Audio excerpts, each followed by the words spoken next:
You are about to experience the awe and mystery which reaches from the inner mind to outer space. Please stand by.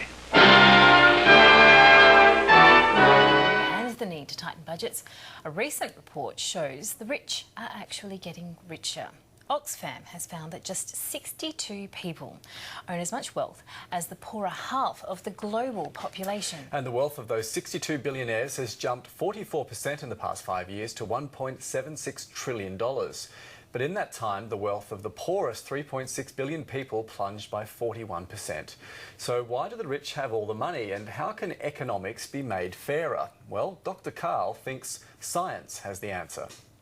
The reason I'm talking about wealth in a sort of a scientific medical thing is because of the fact I worked for Fred Hollows for a while. I designed and built a machine for him to pick up electrical signals off the human retina. And one day we were talking, he said, "You know, Karl, poverty is a disease." And I said, "What do you mean, Fred?" He said, "If you're poor, you have more diseases, and then this costs the whole system. So poorer people have more chronic obstructive pulmonary disease, alcoholism, heart disease. If kids in the United Kingdom are raised with parents who do not work, they're 13 times more likely to die of injuries or poisoning. So poverty is a disease." And then you move the next stage on to a guy called Wilfredo Pareto around 1900. And he started off as an engineer, and he turned into a philosopher and poet and economist and sculptor. And he came up with the famous 80-20 law, which is that 80% of the wealth is held by 20% of the population. And to work this out, he looked at economic records, and tax records going back to the mid-1400s and all across Europe up until the present day he had back then. And providing, if in a country you've got 20% of the people having 80% of the wealth, and that doesn't really matter, providing the country has got a good a good healthcare system, an education system and justice system. It doesn't matter if I have 2 bikes and you have 4 bikes, so long as we've got those basics. But what we've been seeing is a change where the wealthy are getting wealthier, the poor are getting poorer, and then this is adding to the health costs of the country. So the country itself has to carry so much more health costs. So that's why I'm talking about this. So does science need to play more of a role in economics? Yes. Unfortunately, we've got this system now where you either have a boom or a bust. A boom or a bust, and the rising tide lifts all ships, or used to, in the boom, and then when it goes bust, things go really badly. And it'd be interesting if we could have an economy that wasn't built on perpetual growth.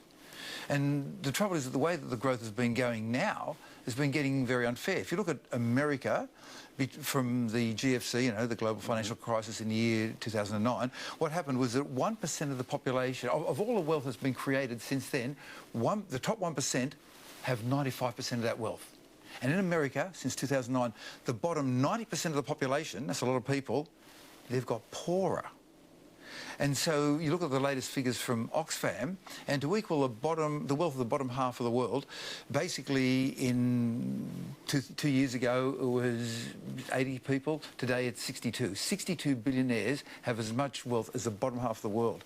And to give you an example of how poor the bottom half of the world is getting, just consider this number, $4,400. I have assets worth more than $4,400. I've got a smartphone and I've got a computer, and straight away I'm over that limit. I am wealthier with my assets than half the world. It's pretty surprising, isn't it, when you put it in that term? Yeah, they've been getting so much poorer. And what we've been having is a climate where the wealthy have been able to manipulate the system. So I've got a little list here of deregulation and privatisation and financial secrecy, tax havens and anti-competitive business practices. And in fact, in 29 of the 30 wealthiest countries, the taxes on the wealthy have dropped down. And so we're ending up with the poor getting poorer, and their health costs are getting greater, and they're being carried by the country and by the poor. And meanwhile, this small, tiny percentage of the population, the 1%, are floating above it all free. It then ties into a thing called the Gini coefficient, which measures the health of a country in a way. And if you've got a Gini coefficient of, say, above 0.3, you've got all these unnecessary deaths. And so in America, they're 0.36, G-I-N-I, in case you want to look it up. They've got 900,000 unnecessary deaths to the economy each year. And so the wealthy are getting wealthier, and the costs are being carried by the country and by the poor. And my medical training tells me that this is a wrong thing. It is a wrong thing, but how does science play a role in that? How can science and scientists merge up with economists to try and bring those figures a little bit closer and save money at the same time? Well, there's a combination of the social justice and the pure science. So the social justice is you've got to have a proper living wage, not a minimum wage, no gender gaps, and don't tax the poor so hard.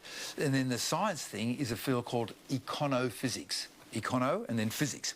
And what you do is you start looking at the economy as this bunch of molecules, and if it's too cold, the temperature is cold and it freezes. So in America, 30% of the population, 30 people control half of all the wealth. So that's in Mexico. So you want to have a moderately warm economy, and then you've got to be able to treat the individual components of it as particles, and then you're dealing with the fact that you want to have an open knowledge. With our current economic system, there's a lot of secrecy going on, and this enables people to manipulate it. People talk about the benefit of the free market, the invisible hand. That works only when you've got free knowledge everywhere. And so the econophysicists are working on a way that could go this. And in fact, I've told my little boy, he's in that sort of field, that he can get his Nobel Prize for working out how to do econophysics, so we have an economic system that doesn't go boom and then bust and boom and bust, but is more even and more just. Probably his time that science took over from economists. Dr. Karl, thank you. Thank you.